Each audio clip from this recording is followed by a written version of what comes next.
Welcome to Sasi official. இந்த வீடியோவில் கருப்பு படத்துடைய இசை வெளியீடு எப்போ, கருப்பு படத்தை எப்போ ரிலீஸ் பண்ண போகிறாங்க, இந்த ரெண்டு விஷயங்களை தான் பார்க்க போகிறோம்.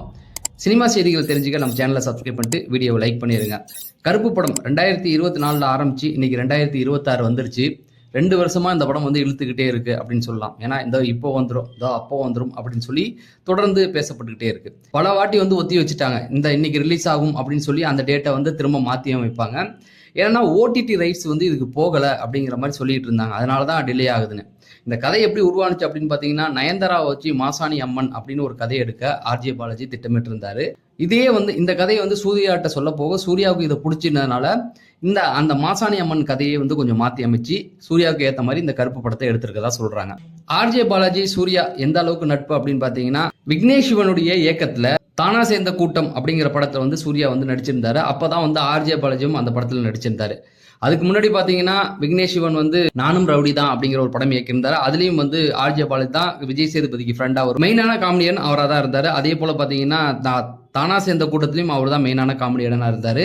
அந்த பழக்கத்துல தான் வந்து ஆர்ஜே பாலாஜி வந்து சூர்யாட்ட கதை சொல்ல சூர்யாவுக்கு அது பிடிச்சிதான் அந்த படத்தை ஒத்துக்கிட்டாங்க.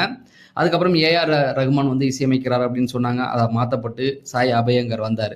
படத்தெல்லாம் எடுத்து முடிச்சுட்டாங்க, கமர்ஷியலாக இருக்கு, இது ஓகே ரகம் தான், கண்டிப்பாக இந்த படம் வந்து சூர்யாவுக்கு கை கொடுக்கும் அப்படின்னு நிறைய பேர் சொன்னாலும் படத்துக்கு ஒரு சில பிரச்சனைகள் இருந்தனால அதை தள்ளி வச்சுக்கிட்டே இருந்தாங்க. இப்போ வந்து இந்த படத்தை வந்து May 14 கன்ஃபார்ம் ரிலீஸுங்க, அதில் எந்த ஒரு மாற்றமும் கிடையாது அப்படிங்கிற மாதிரி சொன்னாங்க. இந்த மாதிரி ஒரு சில படங்களுக்கு அமையும். எப்படின்னு பார்த்தீங்கன்னா, சிம்பு நடித்த வால் படமாக இருக்கலாம். கிட்டத்தட்ட 3 தீபாவளிக்கு வந்து இப்போ வந்துடும் அப்படின்னு சொல்லி இழுத்துக்கிட்டு இருந்தாங்க. அதுக்கப்புறம் மதகத ராஜா அந்த படம் பார்த்தீங்கன்னா எப்பயோ எடுத்த படம், 10 வருஷம் கழிச்சு ரிலீஸ் ஆனது. லேட்டா ரிலீஸ் ஆனாலும் மிகப்பெரிய வசூல் பண்ணுச்சு. அதே போல தான் கருப்பு படம் வந்து ஒரு நல்ல வசூல் எடுக்கும் அப்படிங்கிற மாதிரி சொல்லிட்டு இருக்காங்க. ஸோ May 14 இந்த படம் ரிலீஸ். அப்போ ஆடியோ லான்ச் எப்பங்க அப்படின்னு கேட்டிங்கன்னா, வர 26ஆம் தேதி இந்த படத்துக்கு ஆடியோ லான்ச் வந்து வைக்க போறதா சொல்றாங்க. சாய் அபியங்கருடைய ஃபர்ஸ்ட் படம் இதாக தான் இருக்கும். ஏன்னா தியேட்டர்ல இது வரைக்கும் எந்த படமும் ரிலீஸ் ஆகல. முதல்ல கருப்பு படம் தான் ரிலீஸ் ஆக போகுது. சாய் அபியங்கருடைய முதல் படம். ஏற்கனவே 2 பாடல்கள் போட்டு ஓரளவுக்கு ஃபர்ஸ்ட் பாட்டு மிகப்பெரிய ஹிட்டு. சிம்பு பாடினது மிக்சடான ஒரு ரிவ்யூ வந்திருக்கு. அடுத்தடுத்து பாடலுக்கு வந்து இனிமேல் வரப்போறோம். அது வந்து சாய் அபியங்கர் தான் அந்த பாட்டு பாடியிருக்காரு, அடுத்து ரிலீஸ் ஆக போற பாட்டு அப்படிங்கிற மாதிரி சொல்லிட்டு இருக்காங்க.